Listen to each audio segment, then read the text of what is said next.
ದೇಶ ಪ್ರೇಮಿಗಳ ದಿವಸನ ಮಾಡ್ಕೊಂಡು ಫೆಬ್ರವರಿ 14 ರಾತ್ರಿಗೋಸ್ಕರ ಪ್ರತಿ ರಾತ್ರಿಯನ್ನು ನಿನಗೋಸ್ಕರ ಕಾಯ್ತಾ ಇರೋ ಅವನ ಮನಸ್ಸನ್ನು ನೋವಿಸಿ ಇನ್ಯಾವನು ಹೂವಿನ ಬೊಕ್ಕೆ ಕೊಡ್ತಾನೆ ಅಂತ ಇಲ್ಲೊಬ್ಬ ಹೂವಿನ ಮನಸ್ಸಿಗೆ ಬೆಂಕಿ ಹಚ್ಚಿ ಅವನನ್ನು ದೇವದಾಸನ್ನಾಗಿ ಮಾಡಿ ತನ್ನ ಜೀವನನೂ ಹಾಳು ಮಾಡ್ಕೊಂಡು ಯಾವಂದೋ ಜೊತೆ ಫೆಬ್ರವರಿ 14 ರಾತ್ರಿಯಲ್ಲಿ ಪಲ್ಲಂಗದಾಟ ಹಚ್ಚಿ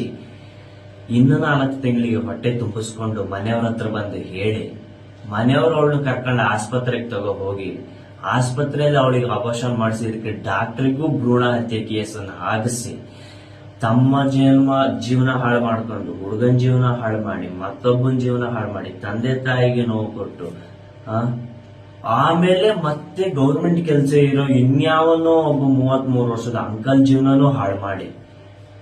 ಅವ್ರ ಮದುವೆಯಾಗಿ ಅವ್ರಿಗೆ 2 ಮಕ್ಕಳಾದ್ಮೇಲೆ ಇನ್ಯಾವೊಂದು ಜೊತೆ ಓಡೋಗಿ ವಾಪಸ್ ಬಂದು ಅದೇ ಅಂಕಲ್ ಜೊತೆ ಜೀವನ ಮಾಡುವಂತ ಬೇವರ್ಸಿಗಳಿಗೆ ದೊಡ್ಡ ನಮಸ್ಕಾರ.